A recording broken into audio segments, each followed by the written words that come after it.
So, yan, good evening guys. Bali, update ko lang kayo dito sa ginagawa natin dito ng renovation sa bahay. Bali, papakita ko sa inyo. Ang kulang na lang kasi dito sa kwarto, pinto na lang. Tsaka yung bintana niya. Ayan yung bintana. Ito. May bintana kasi ito na aluminum. Awning ilalagay namin. So, pakita ko sa inyo yung natapos na natin. So, ito na guys. Oh, ayan yung divider niya.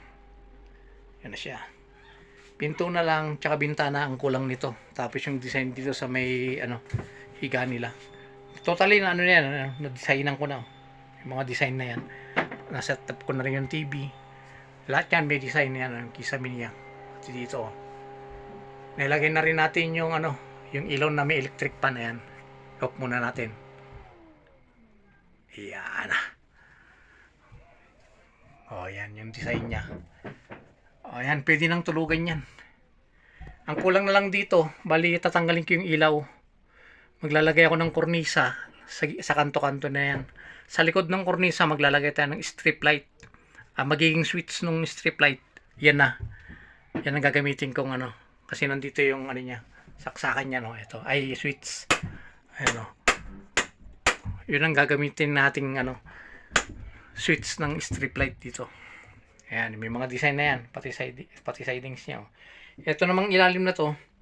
Ito yung magiging mini salas nung anak ko tsaka yung apo ko. May ilaw din yan. Sensor pag nadaanan ng tao, iilaw. So, yan guys, ang update natin. Tsaka yung kusina, ito na. O, yan na, yung kusina natin. O, yan na. Bali, ang kulang na lang yung kusina natin. Yung sliding na aluminum.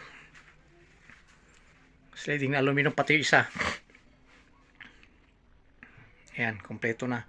Tapos dito, sa may kisame, yung kublight na lang nito. Kikisamehan ko pa kasi rito eh. Lalagyan ko pa ng kublight yan. So, mag-isa ko lang naglagay ng ng kisame yan. Ayan. Yan na yung natin. Yung lababo natin, ito, sa baba. Dami pa kasing tambak. Pasensya na guys ah. Ayan, yan yung cabinet dito. Aluminum yan. Asimbulan natin. Ayan, ang dami pa kasing laruan. Nakatambak. Ito na yung ito na yung exhaust fan. Pag nagluluto tayo, ayan, gumagana na yan. Ayan gumagana. Tiles yung ibabaw niyan. Ayan gumagana na yan. Ayan. So ayan guys, ang update natin, konti na lang, matatapos na natin to. Kisame na lang dito, konti yung kisame rito. Tapos yung hagdan nito, pababa. Na-layout ko na yung hagdan yan. Ayan may drawing na sa may sidings. Balik sakto yan.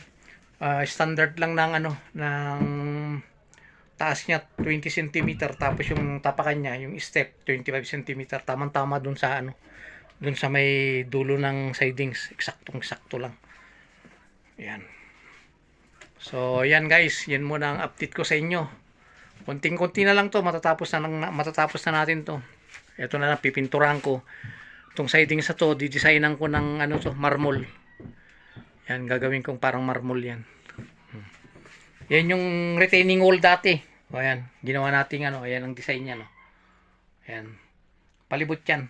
Ayan. Sa may kwarto. Ayan. Palibot yan. Ito yung retaining wall. Dinisign na natin, naspihan natin yan. Ayan na. Konting-konti na lang guys. Lalabas na yung itsura nito.